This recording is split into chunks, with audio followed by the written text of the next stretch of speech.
What's up? It's Andy Grammer with Jag. Hi, this is Carly Rae Jepsen, and you're listening to Jag. Hey everybody, it's Joe Jonas hanging with Jag. This is Heather Knox with the hottest Jag I've ever seen. Ryan Seacrest with Jag. It's B.O.B. checking in with my homie Jag. So much swag with my homie Jag. It's the Jag Show Podcast. Welcome in, I am John Jag. Going to start with today's tip of the week, and that is about the great microphone shortage of 2020. Now, I'm not going to sit here and pretend that a microphone shortage is as nearly as serious as PPE or anything much more serious going on with coronavirus and all the supply chain disruption we've seen this year. But if you're looking to start a podcast, you need a microphone. I actually have a new client in London who had a heck of a time trying to find a microphone because stuff kept getting sold out. So sometimes it depends on where you are. Places I do recommend going to find the right microphone, if you have a brick and mortar Guitar Center, if they're not sold out, they're very knowledgeable there. Only other brick and mortar store I know of that still sells microphones is a Best Buy, but I don't know how knowledgeable the staff is there. If you're going to order it online, like most people do, you can try Amazon. They generally have a pretty wide selection. Two specialty retailers I highly recommend are Sweetwater Sound out of Fort Wayne, Indiana, or B&H Audio Video out of New York. Sweetwater and B&H are both very, very great and well-respected retailers. Okay, as far as the type of microphone you want to get, there's a couple different things you need to consider. You want to get, in most cases, a dynamic microphone as opposed to a condenser microphone. Dynamic microphone is actually going to be less expensive. A condenser microphone, in most cases, is designed for a well-treated room or a studio. It's not going to have any kind of ambient noise in it because the condenser microphones are so sensitive, they will pick up everything in a room. They will pick up a car driving by. They will pick up a kid yelling from the other room. A dynamic microphone is set up to pick up more of your voice and less of any noise around it. So get a dynamic microphone unless you are trying to break the bank on a really nice studio. Also, the type of connection you're going to want.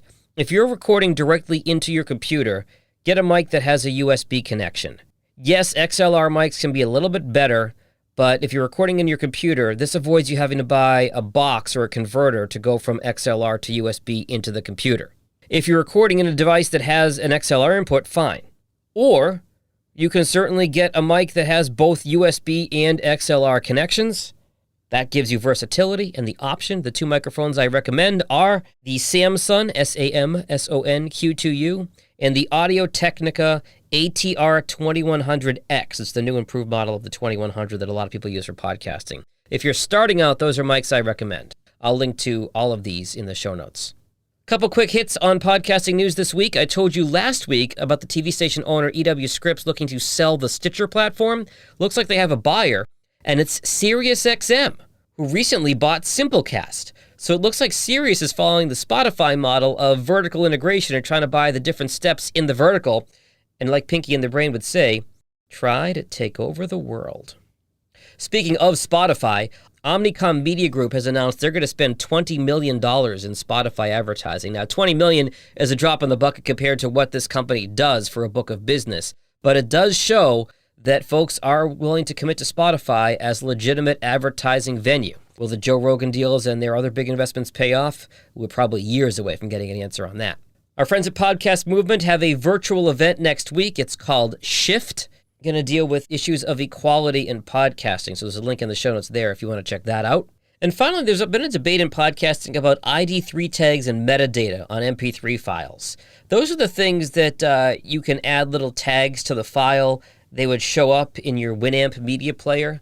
But James Cridland from Pod News, who I have a ton of respect for and would believe anything he ever told me, decided to see if putting terms in your metadata will help with your SEO and people finding your podcasts. Long story short, found that it doesn't matter.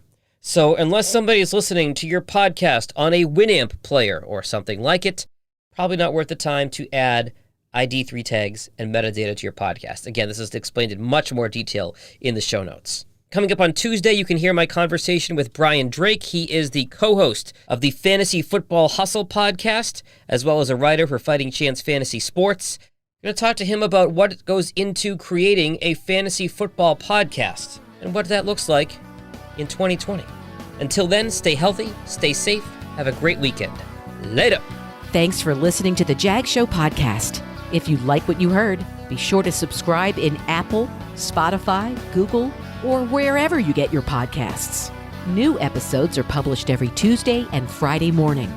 For help with your podcast, find Jag on social media at Jag in Detroit or on the web at jagindetroit.com.